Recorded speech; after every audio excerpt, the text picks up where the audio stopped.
Welcome back to Countdown to Kickoff 2011. We're taking a look at District 32-5A, a district with majority of the schools in Brownsville, but the balance of power last season in Weslaco.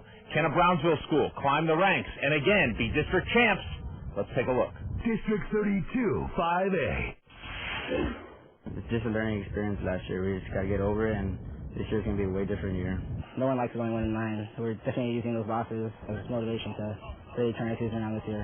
Is the turnaround on the horizon for the Golden Eagles of Brownsville, Hannah? The facts suggest it is. They have the district's quickest running back in Chris Silva, plenty of experience in the defensive secondary, and under head coach Tom Campos for a second year, a firm grasp of his system. We took care of the X's and O's. I mean, that way I think we're pretty sound. It's just getting together as a team and learning how to win as a team right now. It's time for a change, and we're here to do that.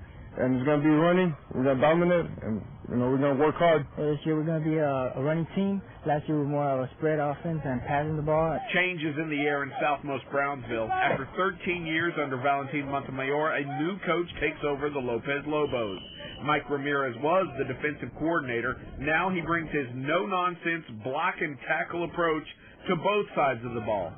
First order of business, drop that spread offense and go to ground and pound. I want to work towards their strengths. I don't want to force fit them into something that they're not comfortable with. And our kids, they just felt like, hey, let's run the football and get behind us, and we'll carry us on offense.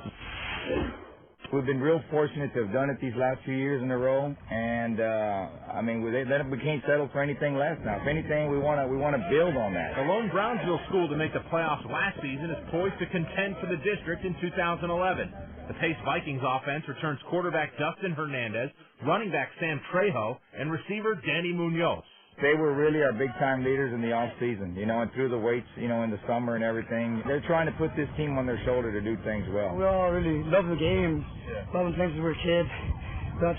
We all really want to break that barrier. We really want to do what we've never done before. We want that district championship. We want to pass the first round of playoffs. The attitude is teamwork on there, and I've seen that through the off-season and in the summer, where these guys are starting to gel together and come together. The Porter Cowboys are ready to take another step forward as Coach Hector Garcia enters his second season. 7 starters return on each side of the ball, including quarterback Mark Gonzalez. Speed on the outside should allow the Cowboys to improve on the 3 wins from last season. These are our coaches for 1 year. We've been with them a lot, and we got good communication. We've gotten better than last year. If we execute the way we want, we're getting pretty strong because we got a lot of speed in there. We have speed on there, okay, and that's good. The physical part, we're trying to get there because we're not there yet, okay, and that's what we want to make sure that these guys pick it up and play physical football. I think by far we may be the youngest team in the whole, not just district but valley. But they have this real confident swagger about themselves that they can have a good year. Will youth be served at Brownsville Rivera? The Raiders found themselves on the outside of the playoffs looking in last season, and now the Silver and Black are hungry and fast. Speed in the backfield with running back Jaquil Evans. Speed at receiver with Jaquil's cousin, Dominique Whitaker.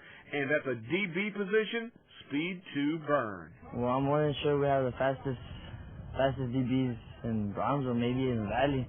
Everybody's real quick, and they can hit, too. A lot of young kids, also just like on offense, but playmakers, guys that have really good speed. This is probably one of the fastest teams I've ever been a part of. Well, I changed because I bought into what Coach Finney brought here, and I bought in with all the other coaches. You can see the switch has flipped at Los Fresnos in the second season under Coach Clint Finley. The coaching staff and the kids now playing off each other's strengths, like the strong defensive backfield of the Falcons, and especially in the offensive scheme, where an aerial attack has given way to 3 yards and a cloud of dust. Bye-bye high-flying Falcons. Hello, dirty birds.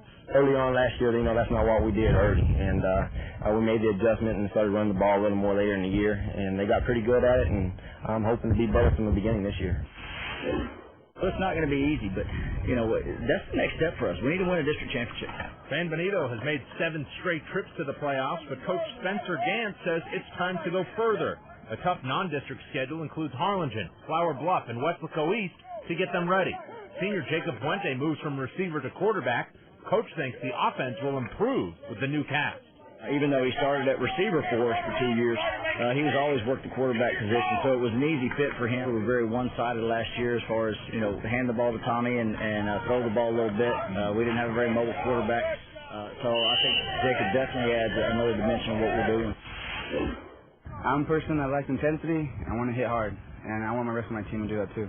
The Weslaco Panthers definitely followed the example of their all-state defensive end. This is a team that hits hard, both on defense and on the offensive line, where they average 6'1", 300 pounds, and they don't want to hear about any finesse blocking scheme. Every once in a while we get crazy with that spread offense, and we want to act like we're the Dallas Cowboys and throw the football, and the linemen will yell at me and they'll say, "Coach, run the ball!" Oh yeah, I forgot we do this. So once in a while we get out of focus, but the kids bring it back to reality in regards to what we do best, and that's run the football.